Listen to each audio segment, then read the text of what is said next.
So just before I get stuck into this video about the new Canyon Spectral, earlier this morning I got up to 200 subscribers on my channel, which I thought was a bit of a landmark. I've put a little poll up in the right hand corner, because what I want to know is what you guys think, whether I should concentrate on road bikes and a bit of mountain bike, or a bit more mountain bike, or just stick to road bikes. I'd be interested to see what you think, so I've put a little poll up there. If you could just click on that and say what you think, that would be great. So Canyon have brought out the new Spectral. It's quite close to my heart, the Spectral, because I've actually got the version from a couple of years ago, and it's a pretty amazing bike. Does everything very well. But when I saw this picture, not knowing that it was a Spectral, I think it popped up on my Facebook feed, I looked at it and thought, ooh, Canyon have brought out an electric bike. And I think that is because of this bit here, which I don't know, I'm not sure I really like the look of it. And it's one of those things, it's, you know, maybe it's the picture, maybe I need to see it in real life, but just my initial reaction was, ugh. I'm not sure if I like the look of it. So far, not 100%. Anyway, so this is the new Canyon Spectral CF9 Limited. If we just have a quick look at the website, it has got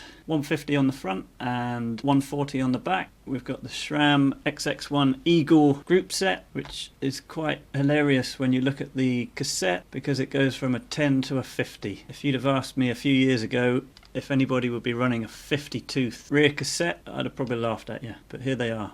You got the M60 wheel set, you got the SRAM XX1 Eagle carbon cranks, 32 tooth on the front, and you've got the Renthal bar and stem. So it's a pretty bling bike, this, and coming in with a pretty bling price of £6,349, and at 12.5 kilograms, this is the lightest Spectral in the range. So not many people are going to be able to afford that one, so I thought what I'd do is just have a look through the rest of the range. And coming in next, we've got the CF9 SL, and this comes in at £4,499 and just 10 grams heavier. No, that's 100 grams heavier. So this has got the giant dinner plate on the back as well, but this is XO rather than the XX1 that we have on the limited version.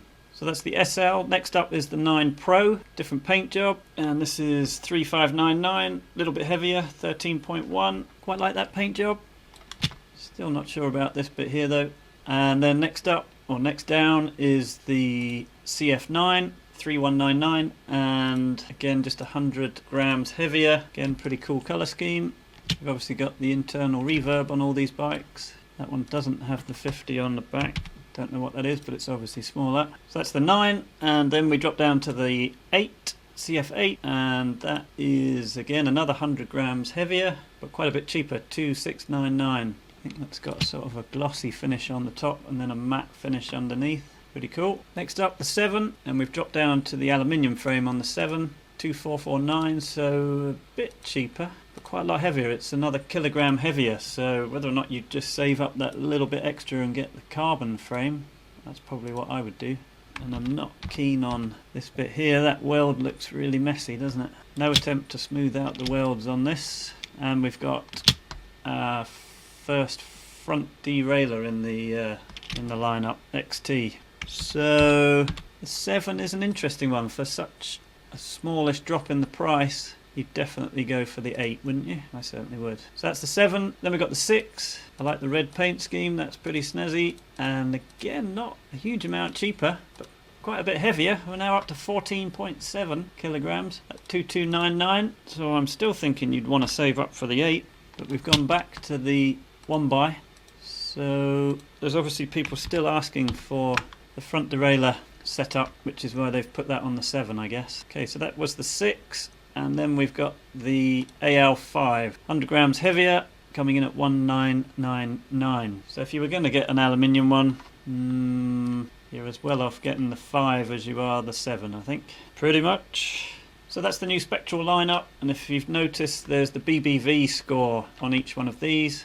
What I did was I ran each one of these bikes through the Bicotic Bike Value Calculator, which I'll put a link to down below, and you need the price and the weight. In this instance it's quite cool because you've got a range of bikes and it will tell you which it thinks is the best value price to weight wise. So if you order these bikes using that, this is what we come up with. So the top of the range gets 50, and the bottom of the range gets 50, and then it arranges the other ones according to what it considers to be the better value. And interestingly, it's the CF8 that comes out on top and the AL6 which comes out at the bottom, which is what I was just talking about a second ago. So I would definitely go for the CF8. So the CF8 gets my best value score. Now the other thing I did, just out of curiosity, was I compared the CF9 Limited to the GIANT Trance Advanced Zero, which is the top of the range Trance from GIANT. The Canyon is slightly more expensive,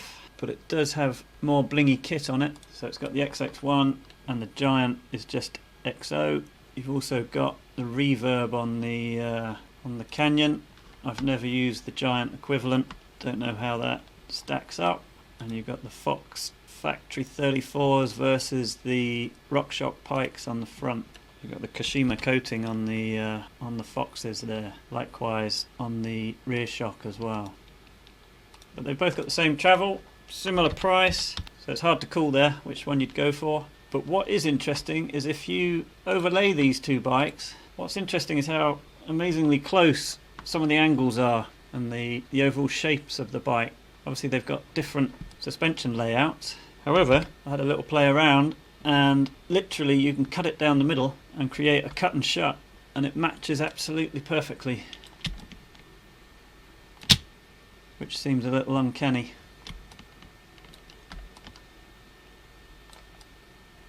So if you ever happen to find yourself with half of each one of these bikes, you can join them together. That's the other way around. So I thought that was quite interesting. Amazingly similar ideas from the two different manufacturers there with regard to the geometry of these bikes. So there we go, that's it for this one. If you like the video, give it a thumbs up and keep subscribing. Let's get it up to 500 subscribers. That would be cool.